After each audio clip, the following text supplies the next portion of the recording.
Pam Hoffman, Everyday Spacer. I'm Jeff Miller, CME Computer and IT Solutions. At Everyday Spacer, we show regular folks how to personally and directly participate in space exploration, science, and astronomy. We're here on Friday nights at 9 p.m. Pacific Time, 12 midnight Eastern Time, and 12 noon on Saturday in Hong Kong. We're broadcasting live from Thousand Oaks, California. Thank you so much for being here. In computer news, I'm developing a new show of my own, and we'll talk about that more when I'm closer to making it available. There's a lot to do when you buy a business, and he's doing it, so stay tuned. Oh, yeah, it's me. Tonight's profile, you might want to hit remove on that. Yeah, it's not going. Yep. We're having trouble getting to Facebook, so. Yep. Okay, so tonight's profile is on Rear Admiral Grace Hopper. We'll be back in 8.3 seconds.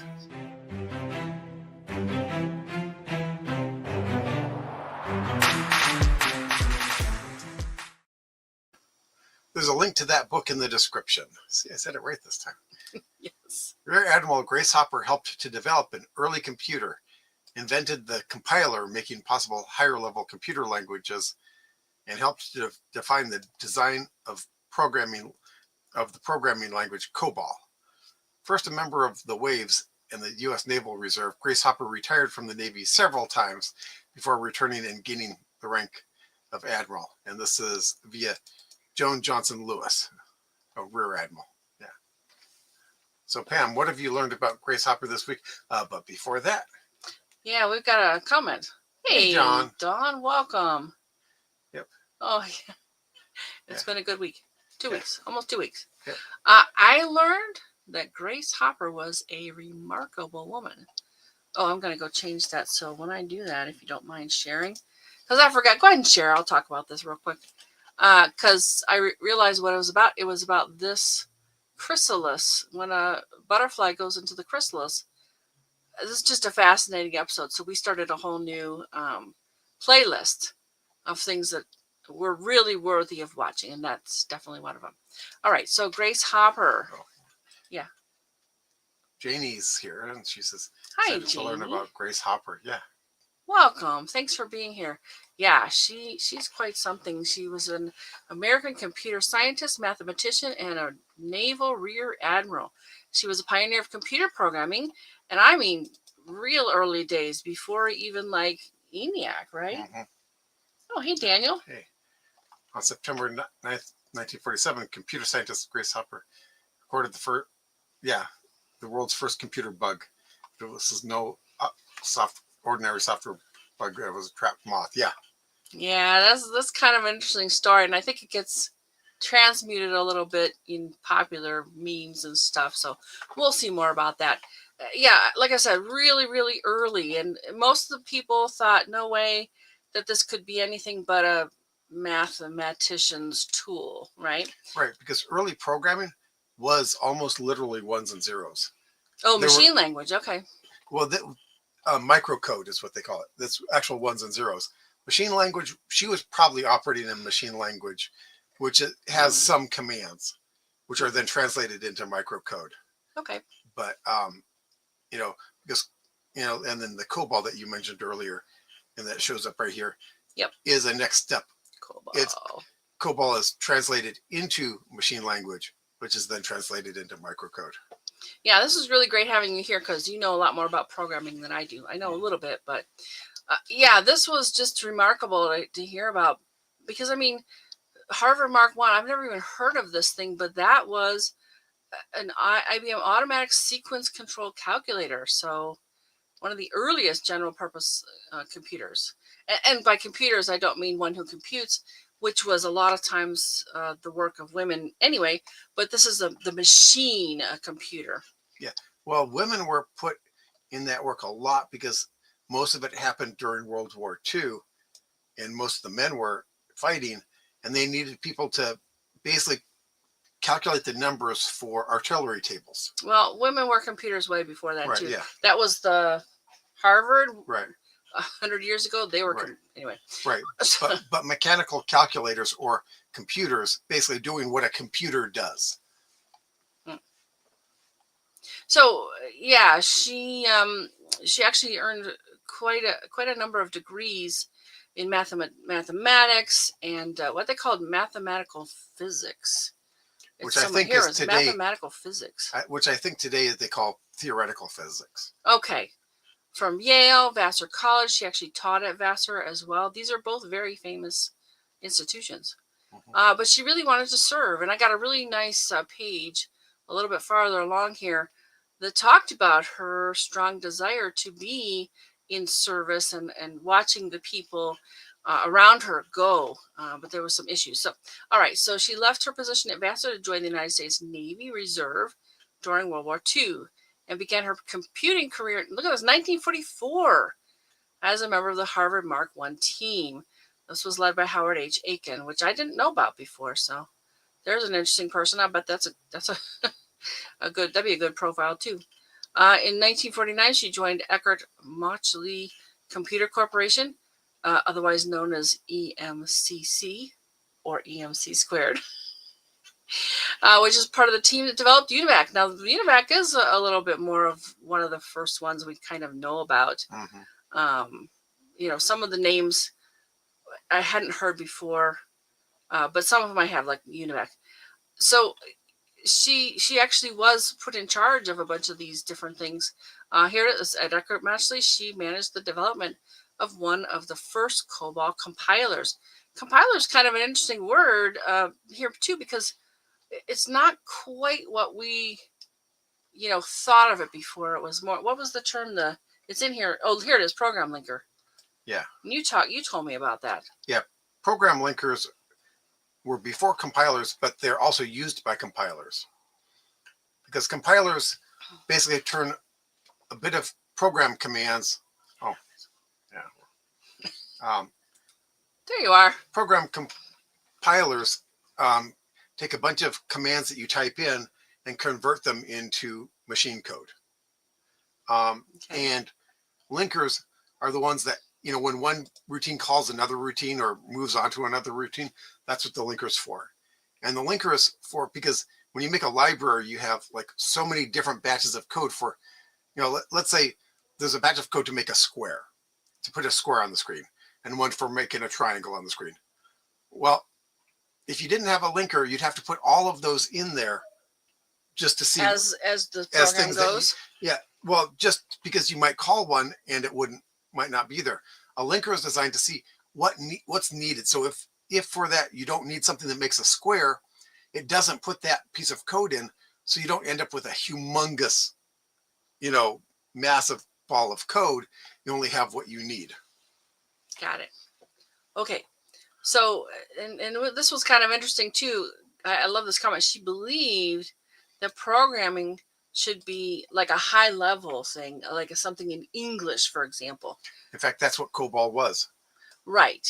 In fact, but they didn't think that was possible. No. This is all symbols and stuff for mathematicians. But she's like, wait a minute. You almost write COBOL as a sentence. That's very high level. Yeah, but actually, most of us programmers hate it because it's very efficient typing wise, or inefficient typing wise. Oh, I see. Because,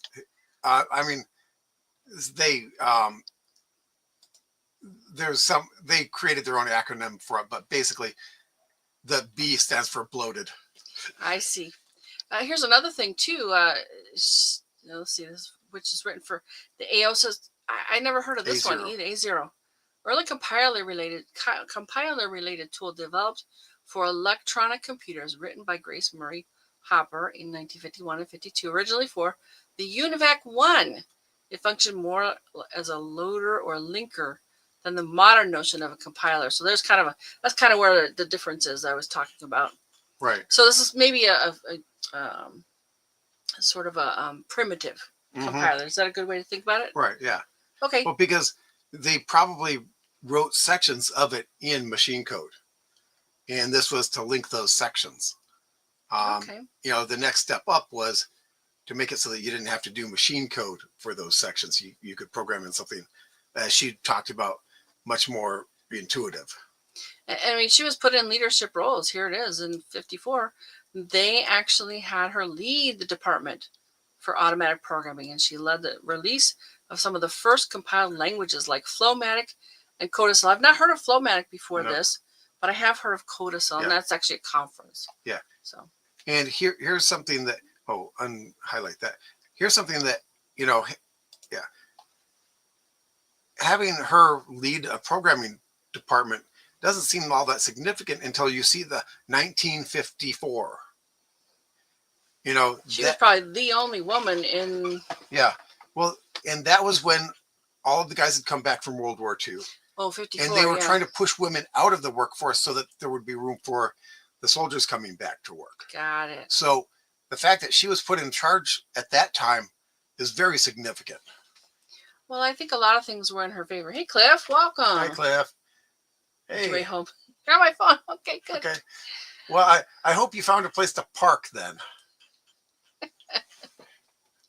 I think a lot of things were in her favor. She was very, very enthusiastic about math and programming and the whole idea of bringing it into this higher level language instead of all the symbolic stuff that she thought was harder for people to understand. And just her sheer intellect. I mean, that was one of the main things that was going for her. And so many things, as we see here, have been named after Grace Hopper. Like this Arleigh Burke class guided missile destroyer and a Cray XE6 computer. And I don't even know what this is. NERSC, National Energy Research Scientific Computing Center, or NERSC. I never heard of that before. An NVIDIA GPU architecture. During her lifetime, she was awarded 40 honorary degrees from universities all over the world.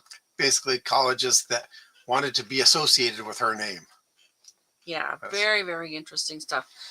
Received the National Medal of Technology. She was posthumously awarded the Presidential Medal of Freedom.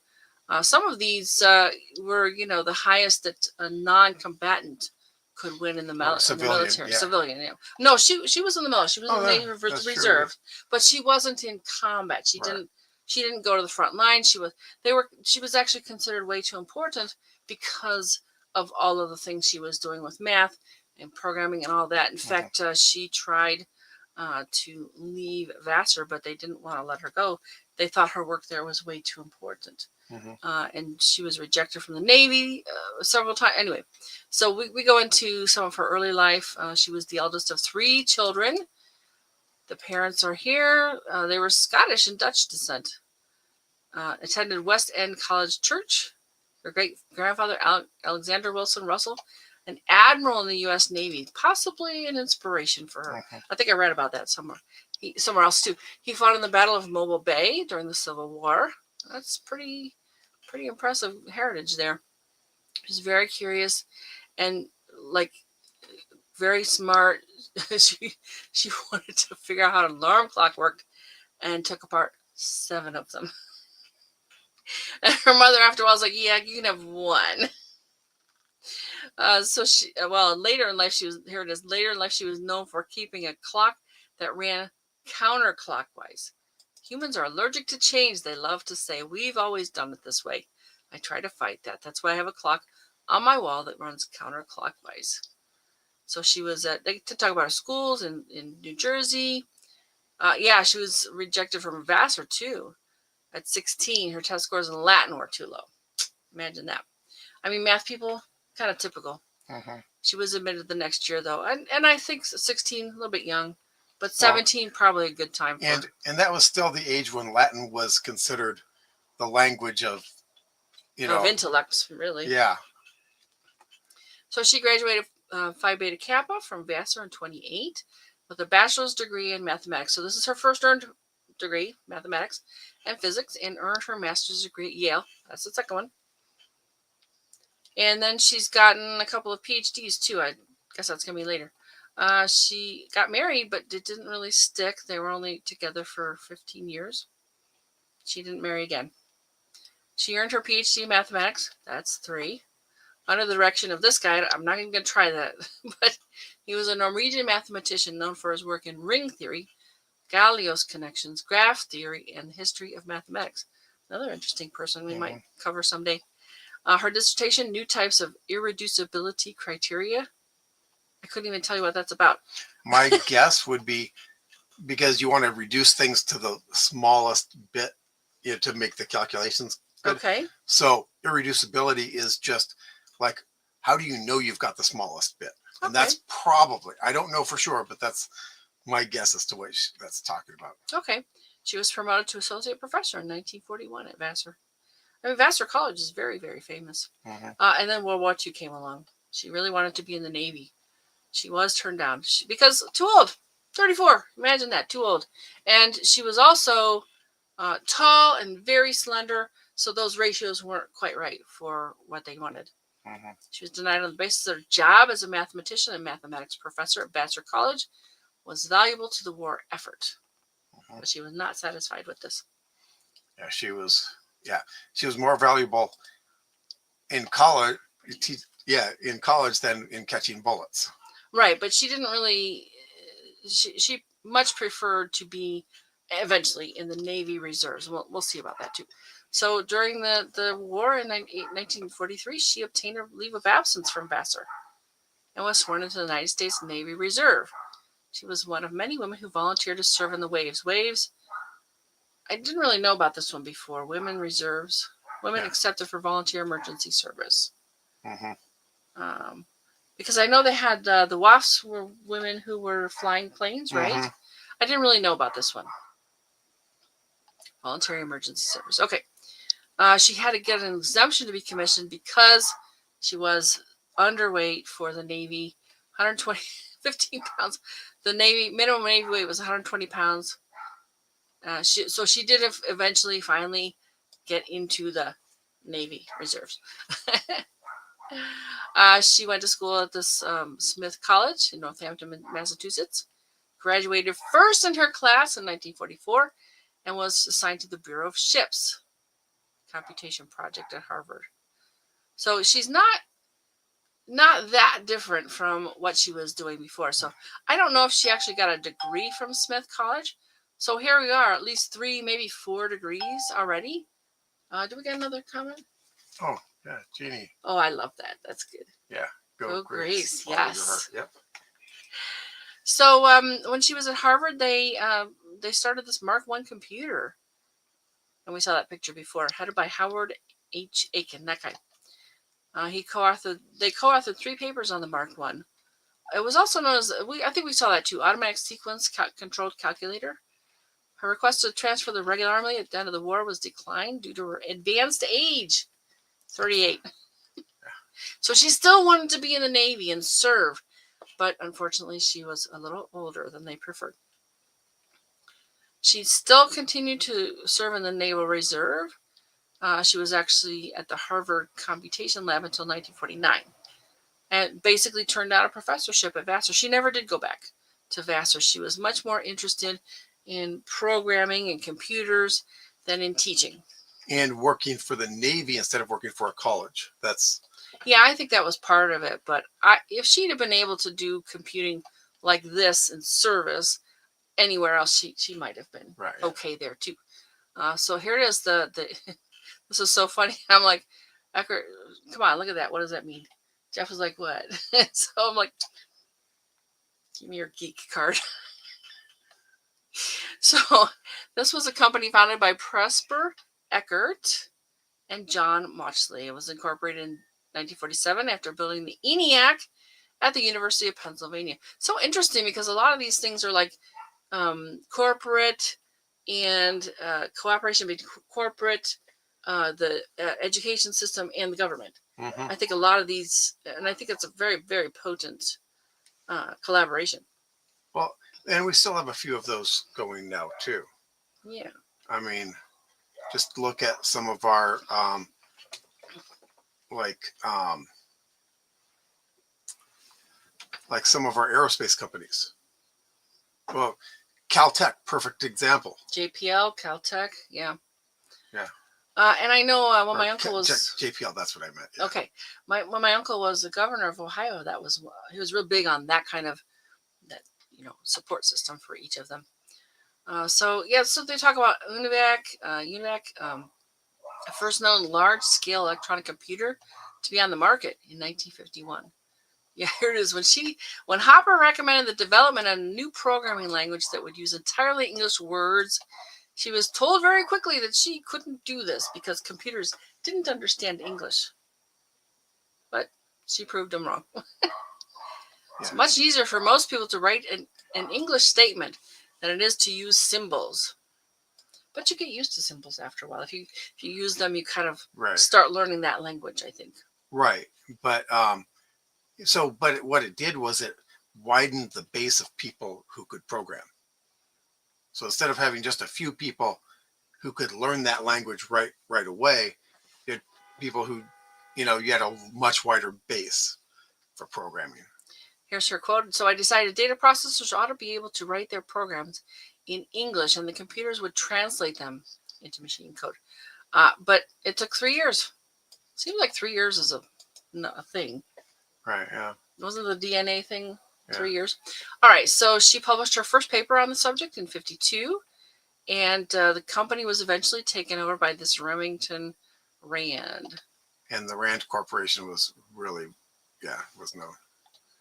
They took the typewriter manufacturer. Yeah, later. Well, a lot of computer companies started off as typewriter. Heck, IBM. Oh, got it. International Business Machines. Mm-hmm. That essentially meant generic typewriters. Enough. Yeah, that to be able to go from typewriters to computers. Well, it was just like the next step up. I mean, it was so. So it was while she was there that she, the compiler work was done. Yeah. This was known as the A compiler, and the first version was A-0. Yeah.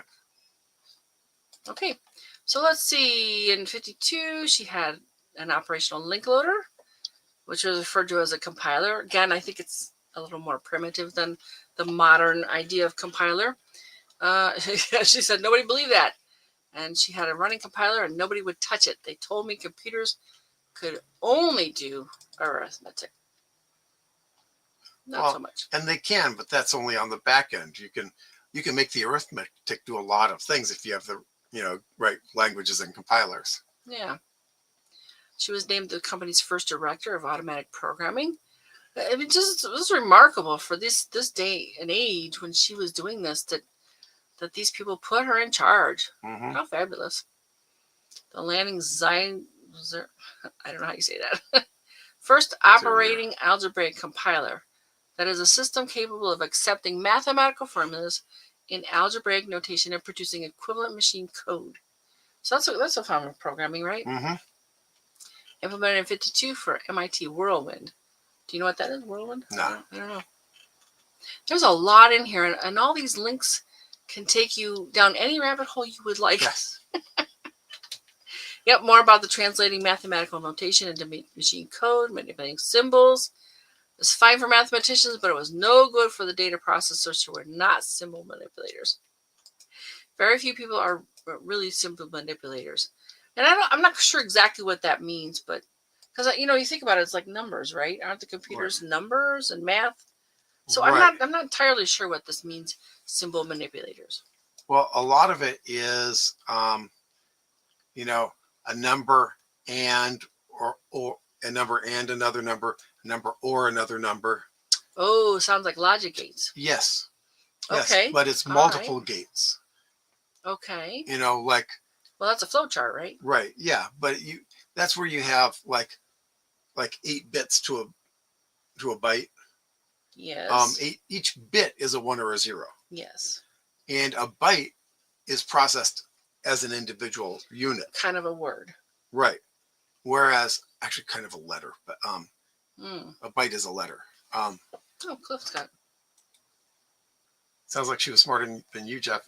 I didn't think that was possible. Oh yeah, I definitely agree she was smarter than me. She was amazing. I mean, I did a lot of stuff that was based on what she did.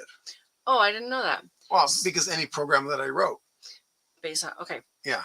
Got it. So well, and all the other ones too have Yeah. been they have some kind of This lineage was the start. to all these back here. Yeah. So I do like this particular sentence. So about the symbol manipulators, if they are good at symbol manipulating, they become professional mathematicians, not data processors. Mm-hmm. But it's much easier for most people to write an English statement than to use symbols. So, okay. So I love this. I decided data processors ought to be able to write their programs in English, and computers would translate them into machine code. That was the beginning of COBOL. So I mean, really, this is very nascent computer programming stuff, and she was so involved with it and so well known in it, but nobody knows who she is today. It's like crazy. Right. There's so much that's this pyramid of world stuff that's landed right on this. Mm-hmm. But who knows about her? Here's an example of the way COBOL works. Subtract income tax from pay. Now, you have to give it in exactly that format.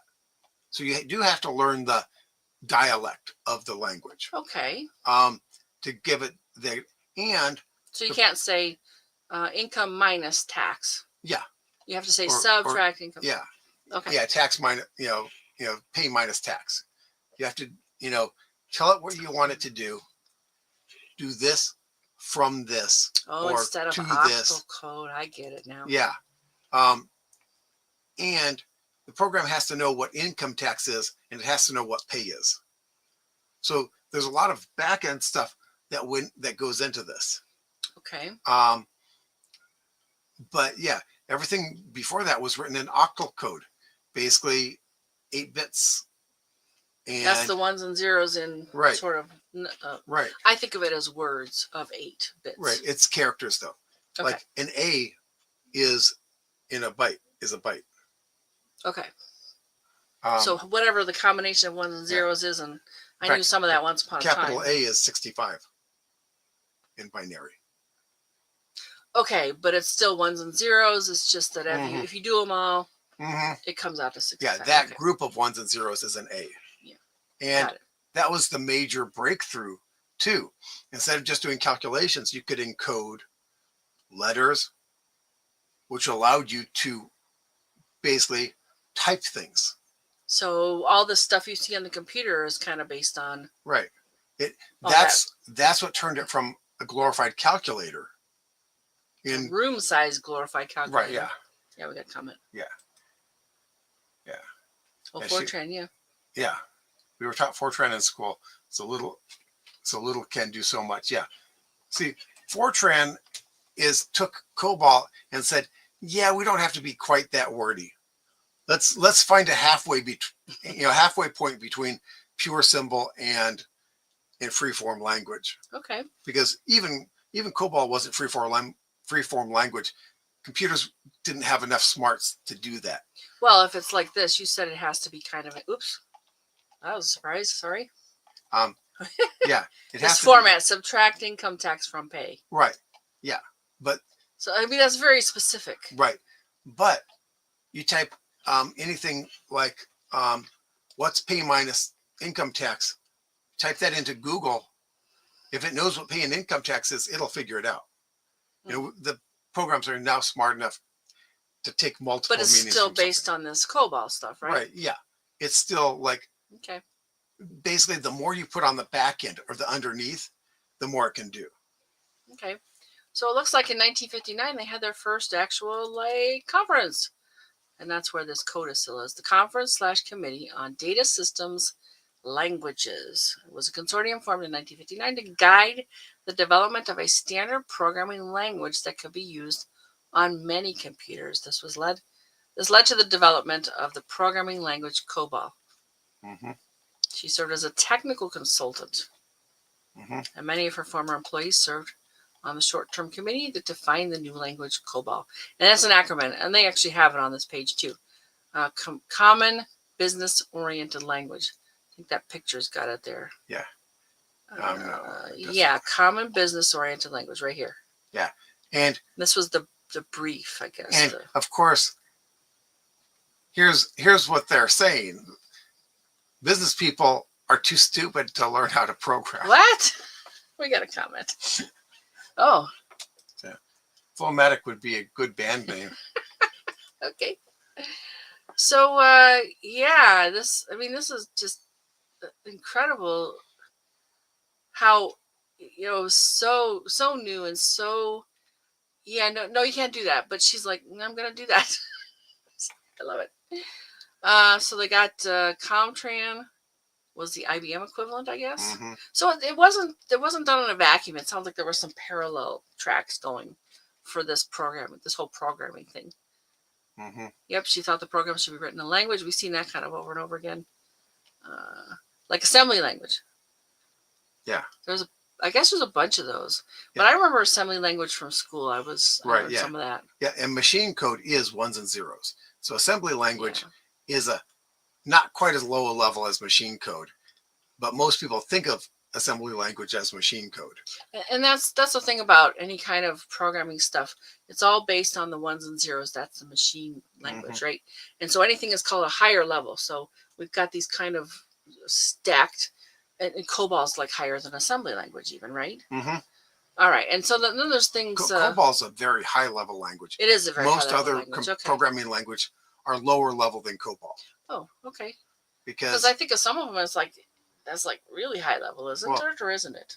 Yeah, well, modern, there's Lisp, which was a language processing. Mm-hmm. The dumbest programming language I've ever seen. That's how you really feel. Yeah. Okay, if you love parentheses, you'll like Lisp. I just say. Okay. I mean, holy cow. Had to take that for a semester. I see. You You sound excited about that too. No. So it was kind of fun too, because there was someone else there who was involved with this, who could be a subject of a show eventually too. Okay. All right. So anyway, she actually served as the director of the Navy Programming Languages Group, 67 to 77. The Naval's Office of Information Systems Planning, and was promoted to the rank of captain. So here we are. She's got this Naval Reserve thing, and she is being promoted. And we'll see a little more about that later too, because she kept getting promoted. Yeah. And Cliff says, and of course it's raining again. Didn't think that buying a portable power supply for my scope, etc. counts. It's pouring. Apparently it does. All right. So yeah, and I do have a lot for this page, but I got a couple other things here too. I'm really glad. Like Dawn sent me an email, and we got a couple of her pages. Do you want to? Are you going to talk about her getting to Admiral in one of those, or no? Yeah, that's in all this too. Okay. So let's see. Yeah, maybe this is a really long page, so maybe we gotta, because I should leave something for you, right? Yeah. To go and look for on your own. Yeah, Fortran. I thought Fortran was pretty high level language. Third generation compiled imperative program. No, it's lower level than COBOL? Than COBOL, yeah. No kidding. It's kind of like it's a step above assembly code. Okay. It's what a lot of common programming languages were based on. C is based on it. Pascal was based on it. Even the basic, that we all learned in high school, although I don't think they bother teaching it anymore, that was based on Fortran. And so Fortran was the first common language. Okay. I mean, that's the first one that was taught like everywhere. And then Pascal was made to make Fortran even more accessible. COBOL was accessible, but it was very specific to business processes. I see. And it wasn't flexible. I think there's a page out there that has all these, like, probably in their positions. Yeah. So let me talk about retirement, because she kept trying to retire. Like they say with the naval attrition regulations, she was retired with the rank of commander at age 60. 60. No, from captain to now she's commander. Right. At the end of 1966, she was recalled to active duty A year later, less than a year later probably, for a 6-month period that turned into an indefinite assignment, she again retired in 71, but was again asked to return, and she was eventually, well, they say commander, captain here again. Oh, yeah, maybe commander is lower than captain. Oh, yeah, it is lower than captain. I think they got a list here somewhere too. Yeah. But eventually she kept retiring, and eventually she did get to a position they called Commodore at first, but it became Rear Admiral. So she is Rear Admiral Grace Hopper. Yeah, because ultimately the Navy no longer has the rank of Commodore. They renamed him Rear Admiral. And I did a little bit of looking because I was wondering, hey, Commodore, maybe that's where Commodore computers got their name. Yeah. But they didn't. Not so much. It was totally, basically they were looking for a rank, and General and Admiral were already taken, and Commodore was the next step down from Admiral. So that's how Commodore Computer got their names. It would have been really neat if they'd gotten it from her rank, but nope. No. So here it is, effective November 8th, 1985. The rank of Commodore was renamed Rear Admiral Lower Half. I have no idea what the lower half is about. So she became one of the Navy's few female admirals. After a career of 42 years, she retired, but she kept working. At the time, she was the oldest serving member, but she still would go around and, this is kind of fun too, though. At the time of her retirement, she was the oldest active duty commissioned officer in the United States Navy, 79 years, 8 months, and 5 days, and had her retirement ceremony aboard the oldest commissioned ship in the United States Navy, 188 years, 9 months, 23 days. But she kept working. She was hired as a senior consultant for DEC, Digital Equipment Corporation. That's a very famous name. Mm-hmm. She was... Yeah, it's kind of...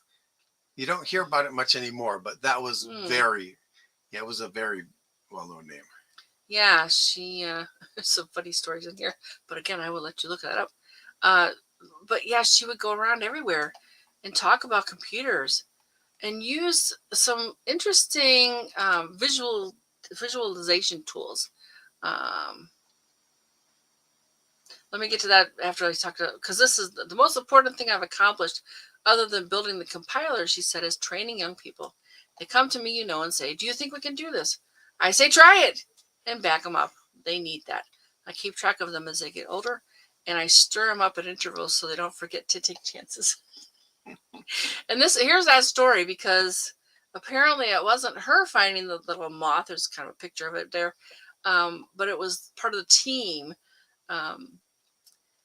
Her associates discovered a moth that was stuck in a relay and impeding the operation of the computer. Upon extraction, the insect was affixed to a log sheet for that day with a notation, first actual case of bug being found. Now, this has been a term for a while. It wasn't, I thought it was the origin of the term bug. But they found an actual bug and had to take it to the log. Right. But they did kind of popularize this whole concept of debugging. Yeah. So, yeah, here it is, popularizing. For many decades, the term bug for a malfunction had been used in several fields before applying to computers. The moth can still be found taped into the group's logbook at the Smithsonian Institute's National Museum of American History in Washington, D.C. Oh, here it is.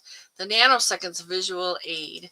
Oh, that's really good. Yeah, so she would go speaking all over, and she would bring this sort of almost foot-long piece of wire. And she would describe as the distance that light travels in 1 nanosecond. So she gave these metonym, what does it say, fair speech? By the name of something associated. Basically, she called them nanoseconds because, a wire doesn't have anything to do with time, but right. She called them nanoseconds because they represented okay. the distance light travels in. Yeah, so go ahead.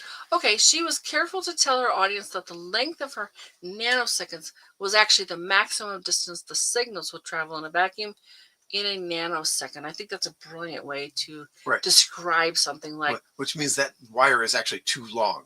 Oh, is it? Yeah, because it's going through because electrons going through copper is actually slower than light in a vacuum. That's true.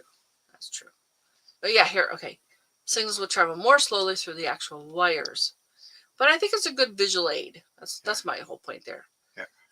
In many of her talks, she handed out these nanoseconds to everyone in the audience. And she contrasted it with a coil of wire 300 meters long, or 984 feet. This was a microsecond. So, yeah, she would pass out packets of pepper, calling it picoseconds. Individual grains. The individual grains. Yeah. Well, I love this too. J. Elliott described Hopper as appearing to be all Navy, but when you reach inside, you find a pirate dying to be released. She actually just died of natural causes at her home in Arlington, 85. And she basically worked her whole life. So here we go with the ranks and dates and stuff. These are her. These are hers. Her dates, yeah. Right. Yeah. So, yeah. And, oh my God, so many awards and honors, military and otherwise. Yep. It just goes on and on. Look at this, all these awards. And please take a look. You got lots of links you can dig into as well. National Medal of Technology, American Academy of Arts and Sciences. Oh my goodness. Oh, elected a fellow too. Society of Women Engineers. There's a lot of interesting, amazing awards. Even a Google Doodle. Look at that. 107th birthday. Sitting at a computer using COBOL to print out her age. And moth flies out of the computer at the end. I love it. Good stuff in here, folks. Take a look. Yeah. 40 honorary degrees from universities. But she actually earned like 3 or 4, something like that. I don't know exactly. She only earned 3 or 4. Well, Yeah. I mean, really, it's very impressive. So yeah, on and on. Just we're still going. Yeah. Let's see what Minor Planet. Yeah. Okay. So I'm like only just over halfway through. I'm really glad that Dawn sent me an email about a couple of the pages that she put together on her Astro Stargate, because I didn't quite clue into the siblings until I read this. It's a real great, simple overview of her story. And actually, there's quite a few other ones in here too. Nancy Grace Roman. I guess Dawn was going to go see a talk about her earlier today. And then there's I think there's a couple other. Yeah, Lindy Elkins Tanton. I hadn't heard of these people. So more fun stuff to play with, folks. And then, things that are named for a woman. And she talks about the Arleigh Burke class guided missile destroyer. Oh, and I love this part. And Dawn, it works. Because you can see her on one side, and you can see the Hopper on the other side.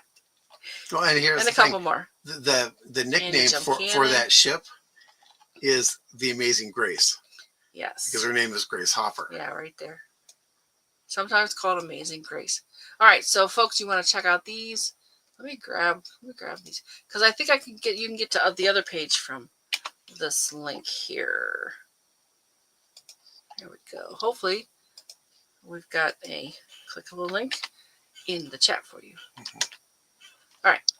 Except to Facebook. Yeah, Facebook's freaking out. So I did find I don't want to go into too much detail with these, but there were a couple of other good pages, women in the American story. Now, this isn't extensive. I'm sure there's tons and tons of other things out there.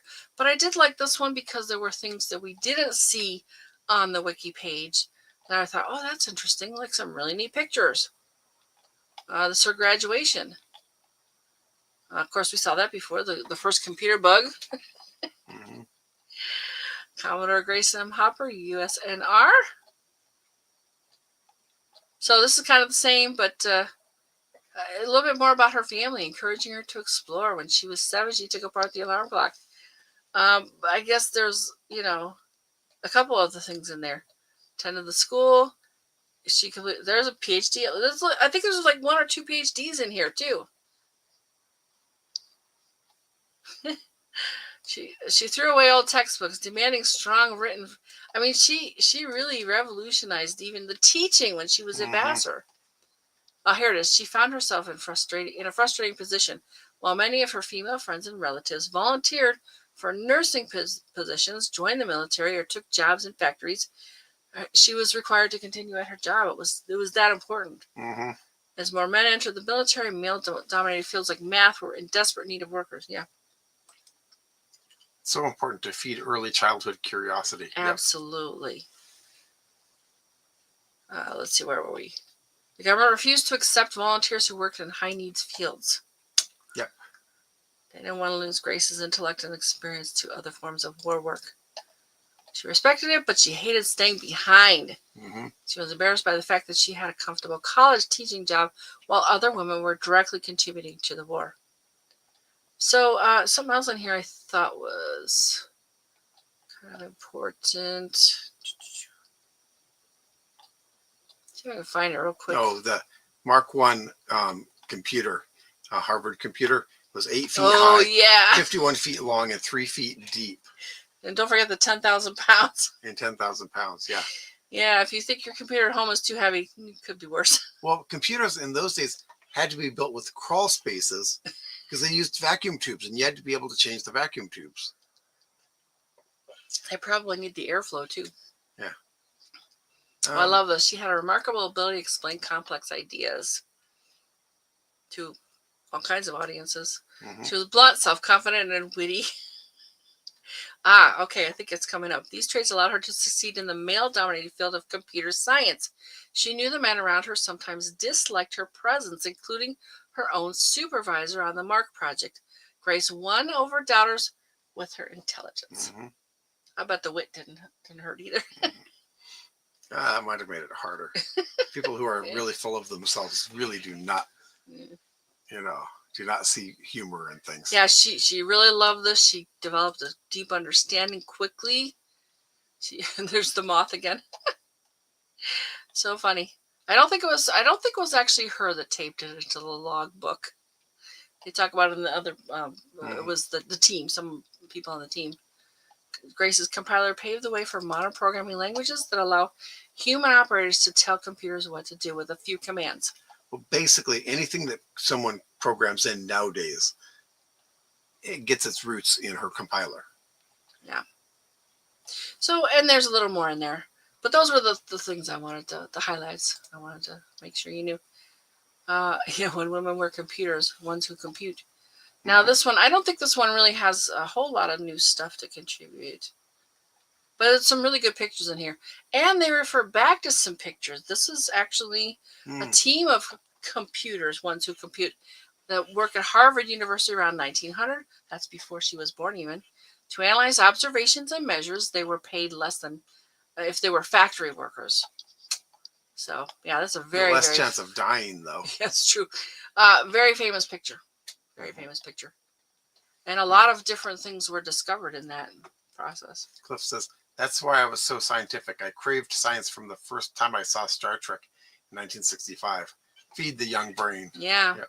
Yeah, I'm looking at the stack of booklets here, and I'm like, is that from that Citizen Science Project? Well, I think the Citizen Science Project, because that image was in that Citizen Science Project. Yes, it was. So they books. Probably did use those books. Yeah, they were pages out of notebooks like this. So this could be an actual picture of some of the books. 100 years old. Let's see. They talk about some of these other people. I don't want to go into this because it's not about Grace, but yeah, this is a really neat national. Let's see what it says at the top here. The National World War II Museum. Which is weird because this is well before that, but it's related to Grace, I guess is why this picture is here. Yeah, a couple more, couple paragraphs of interesting stuff. We kind of seen some of this stuff. Oh, and here's this room full of computer, and the women next to it. Look at the women for comparison of this machine. Reprogramming ENIAC programmers Marilyn Westcott left, and Ruth Lichterman right, reprogramming the ENIAC in 1946. Yeah, because it wasn't about calculating and even using a paper tape to put stuff in. They actually had to write every single command by moving wires. moving wires. Yes. Yeah. It's a lot like the switchboards. Right. Kind of. I just realized that's kind of the same thing that the women were doing there. Right. But to think about how non-complex this is compared to modern computers, each of those banks, each of those vertical banks, could pretty Like much be this? considered a byte. Wow. Yeah. We've come a long way. Yes. Yes. So a little bit more about Grace, but yeah, I think. Oh, there she is. There's and this is standing behind a car park near Croft Lab, Harvard University, 1945 to 1947. I thought they talked about like after she graduated or something. Mhm. Yeah, we've seen a lot of this stuff. Oh, and here's Katherine Johnson. Yay! Oh, here, this is good too. She supervised male colleague, which wasn't done much. Sometimes they would bring in the younger new employees that were guys and have the women train them, and then they would get promoted over her, even though she's the one that knew the stuff and trained them. Oh, and Margaret Hamilton, we did an episode on her. Here's that famous picture. A program as tall as she is. Computer scientist standing in her office at MIT in '69 next to a printout of the computer code for the Apollo project. So funny connections here, but I liked it, so I kept it. And there's Grace. Oh, and she used to wear that uniform a lot of places. And you're not allowed to wear your dress uniform except at military functions. So yeah, I forgot about that part. Thank you. But she kept wearing it. Yeah, and that's probably where a lot of the Navy on the outside, pirate on the inside, because she didn't really care much for the rules. Well, I think it's a useful thing to wear a uniform. It commands respect immediately. And they're very sharp looking on most people, so you look good. I think there's a lot to be said about wearing the uniform out and doing this kind of work. She would stand out in a crowd, that's for sure. So thanks for remembering that. I forgot. All right, so let's see. I just had some nice pictures of her, kind of in order. That's working. One we haven't seen before. Yeah, doing the work. And that paper tape is before computer cards even. Oh, look, they're punching tape, it, right? Yeah, that tape would be programmed, and you'd have to run it, in sequence. You couldn't, like a card, you could swap cards out. No, if you needed to change something, you needed to repunch the entire tape. You couldn't just cut pieces out and splice it? Like they do with, they used to do with cassette. It's possible. Cassette but tapes? Also, yeah, cassette tapes. But also, if it breaks, that screws things up too. So they could probably splice it, but it wasn't nearly as easy as a punch card. And there's COBOL. Look, the COBOL. Yeah. And that is probably paper tape in those, not magnetic. No kidding. Given the era. I mean, they quickly went to magnetic, and those might have been magnetic. If those weren't early ones. Those weren't early computers. Yeah, that's magnetic. So those aren't, and look at her age there. That's not 1950s. No. Grace. I just kind of like this kind of in this sequence, and there's lots of quotes of hers, and one of which I thought was pretty significant was, "A ship in port is safe, but that's not what a ship is built for. Sail out to sea and do new things." Pretty cool, huh? All right, let's see. What else do I have here? Oh, there's one more of her. Janie says, "Good learning for us. Thank you for all the research and time spent. I remember punch cards. Redo was a challenge. And remember to diagonal stripe them, because if you drop the box, it's a whole lot easier to put them back in order if they have a diagonal stripe on their sides." So that's what I have for Grace. We can come back to us. And I'm going to set up for so there's one more thing on here to share, but that'll be before.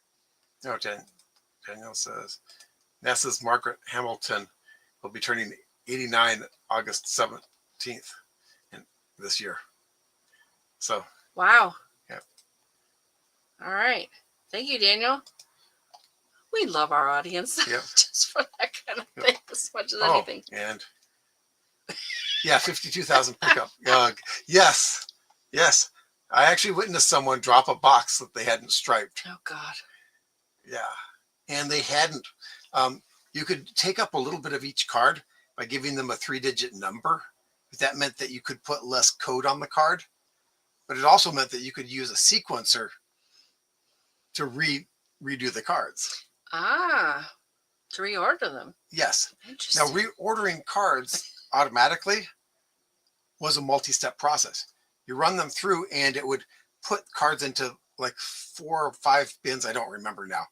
So pre-sort. And then you sort each bin into multiple bins until you get like, yeah. But Yep. that's. I didn't have any real experience with that stuff because I didn't get involved with it that early. Mhm. So just to wrap things up, I think Grace Hopper has an enduring heritage from the Cray supercomputer, NVIDIA GPU, which is graphical processing unit, architecture, actual architecture, like a college at Yale University, to the Arleigh Burke class guided missile destroyer. Quite a few things were named in her honor. Beg your pardon. She had a number of earned degrees as well as the 40 honorary degrees from all over the world. And again, what surprised me is that she was so well known and so out there when she was around, but how little is known about her now. I just think that's kind of crazy and extraordinary. I don't think the general person, the general public knew about her, but anyone who was in computers knew about her. Ah, okay. Did you actually know about her when you started doing all this stuff in high school? Yeah. Oh, interesting. The computer bug, story was. Oh, the moth? Yeah.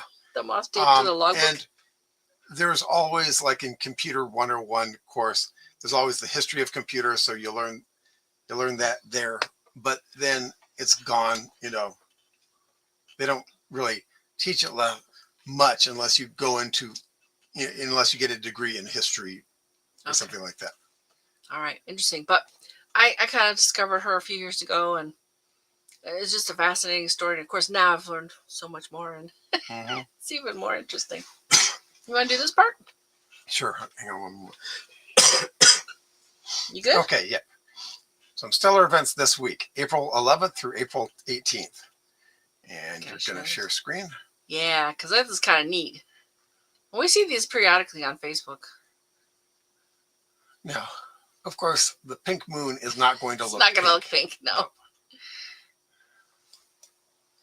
So, yeah, they're basically on here. Okay. Yeah. So, I just think that's fun. April 12th is the full pink moon. And Spica is 0.3 degrees north of the moon. Also, that's so close. Yeah. Also, Passover begins. April 13th, the moon is at apogee, and it's Palm Sunday. And April 15th is income tax deadline in the U.S. Yay, team. We just love that. Yep. Oh, Cliff says, I used to sell punch cards at school. Went up to the big office blocks and asked for stuff. Used to get a lot of free stuff, stickers, computer tapes, all sorts of things. Sell at school when I was 8. Yep. Interesting. When I was in grade school, we used punch cards to take tests. What? Yeah. You would have a test book. You would write, problem 1, and you would write the answer on the punch card. And it had useful lines, but you would write on the backside, which was blank, didn't have the numbers and letters on it. So you'd write on the back, and we would, because they were free essentially. We had a college not too far away, and the used ones, they just, here's a box full of them. And so the schools would use space on the test to write the answers. Well, no, you would just write the answer, not like it wouldn't be do long division on it, but you would write, question 1 and write the answer. Question 2, write the answer. As long as it wasn't asking for, a paragraph or something, you just wrote on there if it was like a few words or numbers or something like that. You handed them the card instead of the. Yeah, you wrote your name at the top. What did they do? Reuse the test? No, it's just that the cards were used cards from computers. So it was just a way of having free test writing paper. Okay. You get another comment. Yeah, 1967, yeah. Is that where you are? Yeah. April 16th, Mercury and Neptune are in conjunction. And Antares is 0.4 degrees north of the moon. Also really close. Yep. But not all of a sudden an occultation, right? Yeah. No, north of the moon generally doesn't have occultation, although it might Yes. in the southern hemisphere. I would imagine it probably does in the southern hemisphere. That makes sense. But in the northern hemisphere, it doesn't. I've never seen an occultation for a northern close pass. It's just close. I mean. Yep. Oh, a lot more. I did Janie's. Janie's. Reuse project. Yeah. Yeah. That was a cool thing back then. Yep, it was. Because we learned what, what the computer cards were. And we actually used them as a kid. We're using a computer card. I see. Okay, it was kind of neat. You did that one, right? Yeah, and then I wrote my first program when I was, in 4th grade. Okay. Because we had to teletype to the local college. Yeah, we didn't have that where I was. Yeah. It wasn't even a thing. Oh, it was a little science museum place that was like a building. Yeah, but you took computer stuff in school, right? Yeah, but that was in high school. This was 4th grade. This was basically someone, I think an ex-professor had a little science museum that was essentially a repurposed 1-bedroom house. Oh no! Well, I thought it was a couple weeks ago. Sorry you missed this. Yeah. There's always the replay. Yeah. Huh.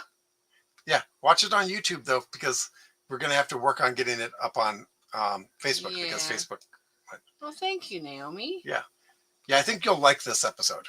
Oh, it's neat. Yeah. She's a really amazing person. Yeah. Okay. That's also 16th. Yeah. Also on the 16th, it's Emancipation Day. And April 18th, the moon runs low, and it's Good Friday. April 18th, Friday night show. We'll do what was originally planned for tonight's show. Because we're out and about, and he goes, "What are we doing for Friday?" I'm like, "Oh, I was thinking of a profile of Grace Hopper." And then I get home, I'm like, "But we had something else planned." Yeah. Oh well, we'll do it next week. Yeah. So find us Fridays at 9 p.m. Pacific time on the Everyday Spacer Facebook page, maybe, and the Everyday Spacer YouTube channel. Oh, interesting. You know what? Okay.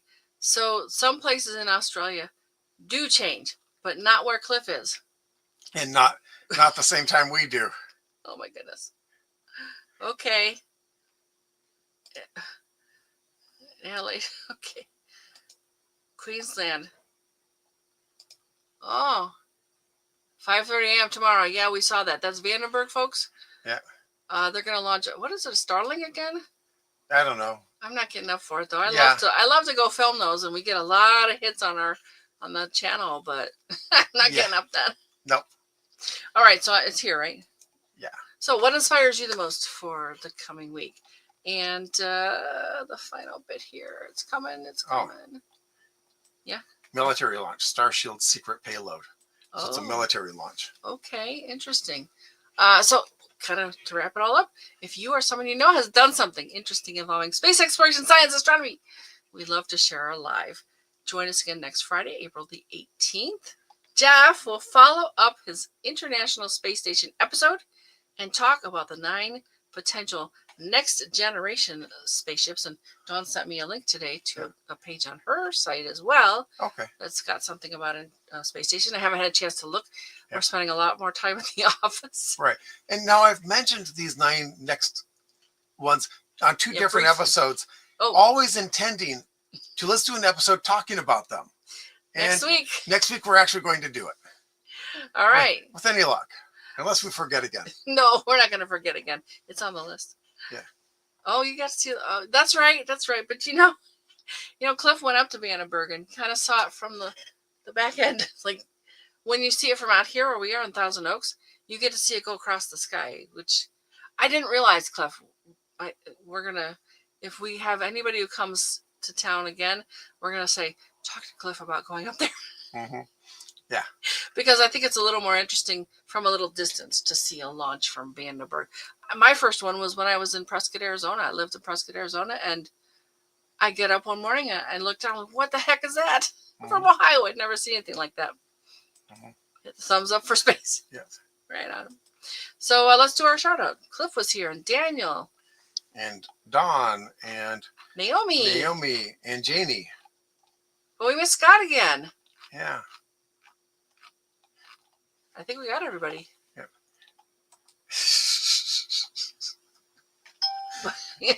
I almost said that.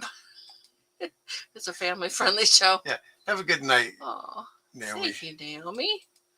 We really appreciate our audience being here with us. It's always a better show when you are, because you look stuff up and you tell us things and Or you ask questions that we might not have considered. questions. Those are always the best. Yep. So yeah, have a great week. We'll talk about future space stations next week. Good night.